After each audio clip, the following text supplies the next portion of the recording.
Você sabe que tem um avô ou bisavô italiano na família, mas não faz ideia de quais documentos precisa reunir. Para transformar essa descendência em cidadania de verdade, eu sou o Ronald, aqui da Celestina Assessoria, especializada em documentação nacional e internacional, com mais de 55 anos de mercado. Hoje eu vou te mostrar, documento por documento, de tudo que você precisa separar cada entrada no reconhecimento da sua cidadania italiana, sem passar batido por nenhum detalhe que pode travar o seu processo lá na frente.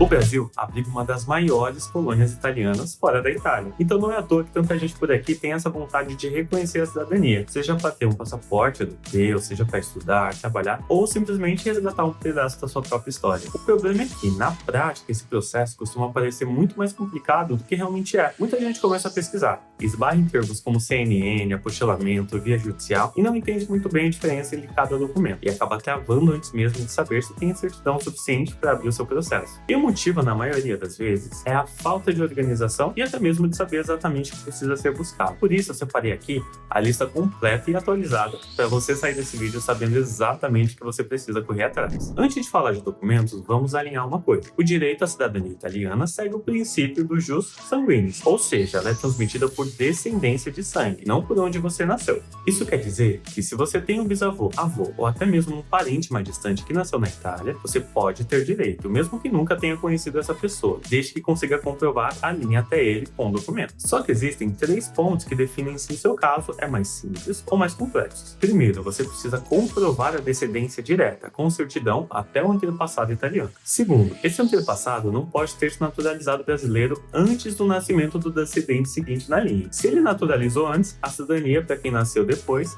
acaba não passando. Terceiro, se a transmissão passa pela linha materna antes de 1948, o processo pode não ser feito na via administrativa, ele precisa ser judicial, porque antes dessa data a legislação italiana não reconhecia a transmissão de cidadania pela mãe. Com esses 3 pontos claros, já dá para ter uma ideia de como o seu processo tende a ser mais direto ou se vai precisar passar pelo caminho judicial. Agora vamos para o que você veio ver, a lista completa. Anota ou salve esse vídeo porque eu vou passar por cada um dos documentos que compõem o processo de reconhecimento. O primeiro é a certidão de nascimento do antepassado, o documento que comprova que ele nasceu na Itália. Esse é o ponto de partida de tudo. Segundo é a certidão de casamento desse antepassado, seja ela italiana ou brasileira, dependendo de onde o casamento aconteceu. O terceiro é a certidão de óbito, quando aplicável. Nem todo o processo exige, mas em muitos casos ela é solicitada. O quarto ponto é o que mais gera volume de documentos. Você vai precisar reunir as certidões de nascimento, casamento e óbito de toda a linha de descendência, geração por geração até chegar em você. Ou seja, não é só a certidão do antepassado italiano, é a corrente completa até o requerente. Quinto é a certidão negativa de naturalização, conhecida como CNN, que eu vou te explicar em detalhes já, porque é provavelmente o documento mais estratégico de todo esse processo. Os sextos são os seus documentos pessoais, como requerente, RG ou passaporte e comprovante de residência. O sétimo é a tradução e apostilamento de tudo isso, conforme a Convenção de Haga. Sem isso, nenhum documento brasileiro tem validade na Itália. O oitavo ponto é, dependendo do seu caso específico, pode haver documentos eventuais adicionais, que só aparecem depois que a árvore genealógica é analisada com atenção. Se essa lista já está te ajudando a organizar o que você precisa buscar, deixa o like agora, porque isso ajuda muito o nosso canal e continua trazendo esse tipo de conteúdo. Se você ainda não se inscreveu, se inscreve, porque tem muito mais conteúdo sobre documentação e cidadania vindo por aí também. Voltando na CNN,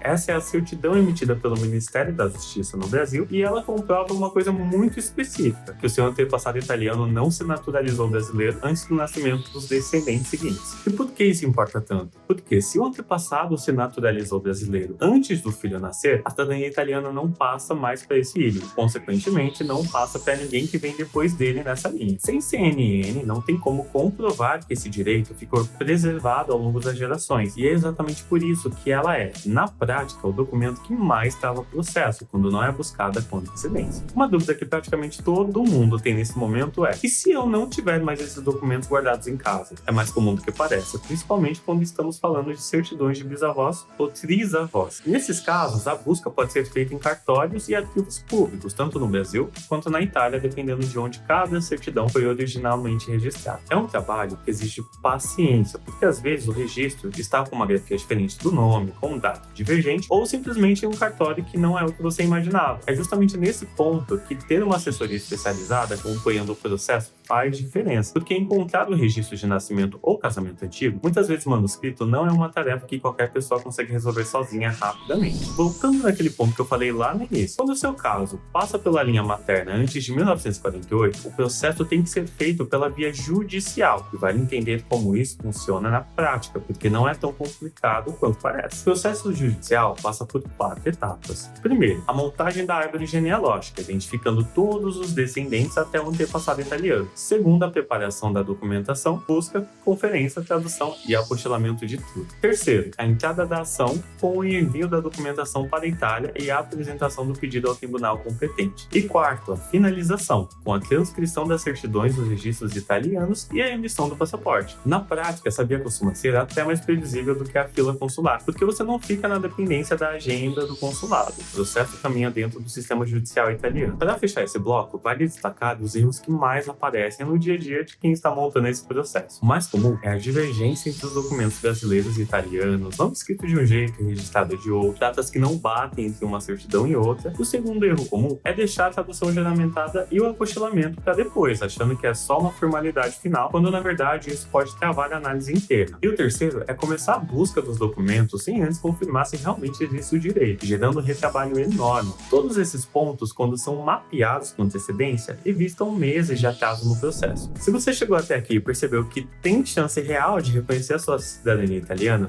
fale com a gente. A Celestino já ajudou milhares de pessoas nesse processo, com mais de 1 milhão de documentos emitidos e 200 mil vistos processados em mais de 55 anos de mercado. O link do WhatsApp está aqui na descrição. E se você também tem ascendência portuguesa ou está de olho nessa possibilidade, deixei um vídeo aqui do lado explicando a lista completa de documento para a cidadania portuguesa. Vale muito a pena assistir também.